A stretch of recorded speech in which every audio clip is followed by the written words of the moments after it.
Bismillahirrahmanirrahim. Assalamualaikum warahmatullahi wabarakatuh. Alhamdulillah, alhamdulillahi rabbil alamin. Wassalatu wassalamu ala Rasulillah wa ala alihi wa sahbihi wa man wala amma ba'du. Alhamdulillah, pada hari ini Allah mau kembali memberikan kita karunia-Nya, memberikan kita kenikmatan-kenikmatan yang sangat luar biasa.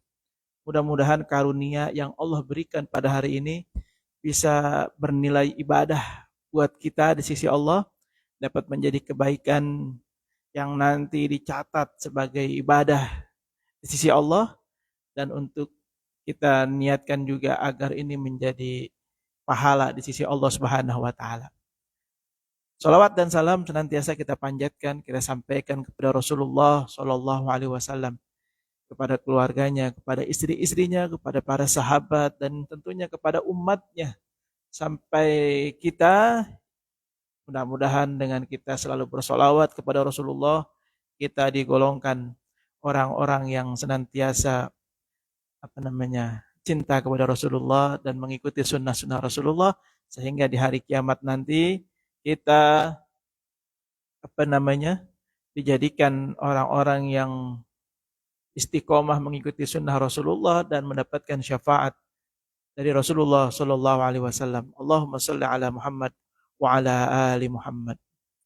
Baik, melanjutkan kajian kita tentang dari kitab Nasaihul Ibad. Sekarang kita masuk kepada bab 2 maqalah yang kedua, ya, yang tentang 2 perintah agar bergaul dengan ulama. Wal maqalatu atsaniyah, dan makalah yang kedua atau maqalah yang kedua, qala Nabi alaihi salam, alaikum bimujalasatil ulama. Ya. Telah bersabda Rasulullah sallallahu alaihi wasallam, ya, tetaplah kamu beristiqamah, alaikum bimujalasatil ulama, untuk duduk bersama para ulama, ay al-amilin, yakni orang-orang yang mengamalkan ilmunya, wastima'il kalamil hukama, dan dengarkan kata-kata orang yang ahli hikmah, ya, ay al-alimina bizatillah ta'ala, ay al-musibina fi aqwalihim wa afwalihim. Maksudnya ahli hikmah adalah orang yang ma'rifat billah, orang yang betul-betul mengenal Allah, yang selalu tepat dalam setiap ucapan, ya, maupun perbuatan mereka. Fa innallaha ta'ala yuhyil qalba al-mayyit binuril hikmah. Sesungguhnya Allah Subhanahu wa taala menghidupkan hati yang mati, yuhyil qalb, ya, menghidupkan hati yang mati, binuril hikmah, dengan cahaya hikmah, ay al-ilm an-nafi', yakni dengan ilmu yang bermanfaat. Kama yuhyil ardal maytata bima'il matar, sebagaimana Allah menghidupkan tanah yang kering dengan air hujan. Di sini, di hadis ini memberikan penjelasan kepada kita bahwa kita diperintahkan untuk dekat-dekat dengan ulama. Karena ketika kita dekat dengan ulama, maka di situ pasti banyak kebaikan dan dapat menghidupkan hati kita yang mati. Seperti dijelaskan, seperti tanah yang kering yang kemudian ditumbuhkan tumbuh-tumbuhan di atasnya dengan wasilah air yang hujan. Kemudian wa fi riwayatil Tabari an Abi Hanifah, dan disebutkan dalam riwayat Imam Tabrani dari Imam Abu Hanifah,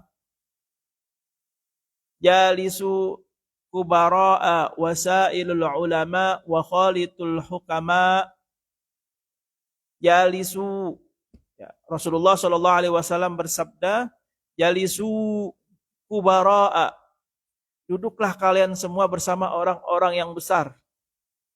Wasailul ulama, dan bertanyalah kalian kepada para ulama. Wal khalitu, dan berbaurlah dan menyatulah dan bersamalah kamu bersama orang-orang yang ahli hikmah. Ya. Ahli hikmah itu yang tadi orang-orang yang memang mengetahui ma'rifatullahnya sudah sampai, sudah tahu betul siapa Allah, bagaimana Allah, ya. Yang mana mereka selalu tepat dalam ucapan dan perbuatannya. Kemudian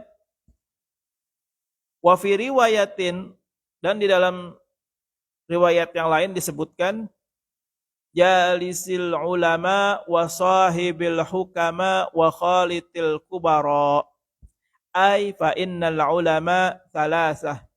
Ya. Dalam riwayat yang lain, duduklah di majlis ulama dan bersahabatlah dengan para hukama, para ahli hukum, dan bergaulah dengan orang-orang besar. Maksudnya ulama itu ada 3 macam, ya. Al ulama salasah. Yang pertama, al ulama'u bi ahkamillah ta'ala wa hum ashabul fatwa. Yang pertama, ulama yang pertama itu adalah ulama yang memiliki ilmu tentang hukum-hukum Allah. Ya. Mereka adalah orang-orang yang berhak memberi fatwa. Terus yang kedua siapa? Wal ulama bidzatillah faqat wa hum hukama wa fi mudakhalatilhim tahdzibun li akhlaqi li annahum asyraqat qulubuhum bi ma'rifatillah wa asyraqat asraruhum bi anwarillah, yakni yang kedua adalah orang-orang yang mengerti tentang zatnya Allah. Mereka adalah orang-orang ahli hikmah. Bergaulah dengan mereka dan perbaguslah akhlak kalian. Karena sesungguhnya mereka benar-benar bersinar hatinya dengan ma'rifatullah, dengan mengenal Allah, dan bersinar dengan ruh mereka dengan cahaya keagungan Allah. Adapun ulama 2 bagian, ya. Adapun ulama dibagi menjadi 2 bagian. Yang pertama adalah al-kubara, yakni orang-orang yang besar. Berbaur sesungguhnya dengan orang-orang yang ma'rifatillah, yang mengenal Allah, akan menghasilkan sikap yang mulia, akan mempengaruhi akhlak yang mulia, memperoleh manfaat karena diperhatikan ulama. Itu melebihi kemanfaatan daripada ucapan-ucapan kita. Kemudian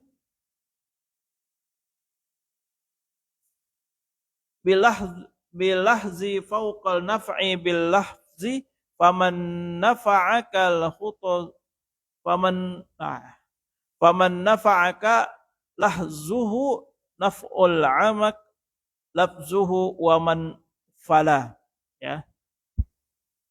Barang siapa ulama yang bermanfaat bagimu perhatiannya, maka akan bermanfaat pula kepadamu ucapannya. Ya, jadi ulama itu ketika menyampaikan sesuatu kepada kita, maka yakinlah bahwa yang diucapkan itu sangat bermanfaat bagi kita. Barang siapa ulama yang tidak memberi perhatian kepada Anda, kepada kita, maka tidak akan bermanfaat pula ucapannya kepada kita. Jadi inilah pentingnya kita menarik perhatian ulama itu kepada kita. Agar apa? Agar kita termasuk yang yang diperhatikan oleh ulama. Karena orang yang diperhatikan oleh ulama itu akan mengalir doa-doanya kepada kita. Kemudian kalimat selanjutnya adalah wa kana suhraridu yatufu fi ba'dil masjidil hafif bimanau yatafassahul wujuh wa qila lahu fihi faqala fa annana atlubu dzalik, ya.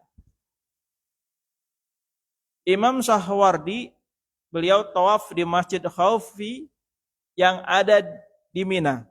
Sambil mencari wajah orang, kemudian beliau ditanya tentang perbuatannya, maka dia menjawab, sesungguhnya Allah mempunyai hamba-hamba. Jika hamba-hamba itu menatap pada seseorang, mereka memberi kepada yang mereka tatap sebuah kebahagiaan.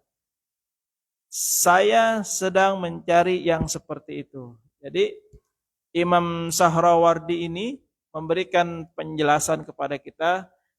Dia sedang tawaf, ya, kemudian ditanya, kenapa matanya kemana-mana gitu kan? Karena kata dia, saya sedang mencari orang yang orang itu dekat kepada Allah. Kemudian jika hamba itu menatap kita, menatap orang yang di depannya, maka orang yang ditatap oleh ulama tersebut yang Allah kehendaki, maka itu akan menjadikan sebuah kebahagiaan tersendiri bagi orang yang ditatap oleh orang yang Allah kehendaki tadi. Kemudian hadis yang selanjutnya, qala Nabi sallallahu alaihi wasallam, Nabi sallallahu alaihi wasallam bersabda, sayati zamanun, akan datang suatu zaman, ala ummati, atas umatku, yafirruna minal ulama wal fuqaha fayamtalihimullahu bithalasati wabiliyat, ya. Akan datang suatu zaman atas umatku, di zaman itu umatku akan lari dari ulama dan akan lari dari fuqaha, ahli-ahli fikih. Maka Allah akan memberikan cobaan kepada umat yang menjauhi ulama dengan 3 musibah. Ya, kalau kita jauh dari ulama, maka Allah pasti akan menguji dengan 3 musibah ini. Apa yang pertama? Aulaha yarfa'ullahu ta'ala barakah minal kasbihim. Allah akan yang pertama adalah Allah akan menghapus keberkahan dari apa-apa yang dia lakukan. Watsaniyah yusallitullahu ta'ala alaihim sultanan zalimah. Yang kedua adalah Allah akan memberikan seorang pemimpin atau seorang penguasa yang zalim. Ya. Watsalitsah yakhrujuna minad dunya bighairi iman. Yang ketiga adalah Allah akan mewafatkan orang tersebut tanpa imannya. Na'udzubillah, summa na'udzubillah. Jadi sekali lagi, ini sebuah pelajaran bagi kita agar kita selalu dekat kepada orang yang mengerti agama. Agar apa? Agar kita terhindar dari musibah yang Allah jelaskan dari hadis Rasulullah ini. Orang yang jauh dari orang soleh atau orang yang alim, Allah akan berikan dia yang pertama diangkat keberkahan dari hasil kerja mereka. Yang kedua, Allah akan mengutus pemimpin yang zalim kepada kita. Yang ketiga, Allah akan mewafatkan kita dalam keadaan tanpa iman. Na'udzubillah, summa na'udzubillah. Nah, ini tentunya menjadi pengingat bagi kita. Ya, nasihat-nasihat ini sangat berguna bagi kita yang memang ingin memperbaiki diri, yang ingin memperbagus akhlaknya, yang ingin diwafatkan dalam husnul khatimah. Mudah-mudahan dengan nasihat hari ini dari kitab Nasaihul Ibad, kita bisa menjadi manusia-manusia yang dekat dengan ulama, yang dekat dengan orang soleh maupun solehah, sehingga kita kebawa dengan kebaikannya, kita diliputi keberkahannya, dan bertambah ilmu kita. Allahu a'lam bishawab. Mohon maaf jika ada kata-kata yang kurang pantas maupun yang salah. Adanallahu wa iyyakum ajmain. Assalamualaikum warahmatullahi wabarakatuh.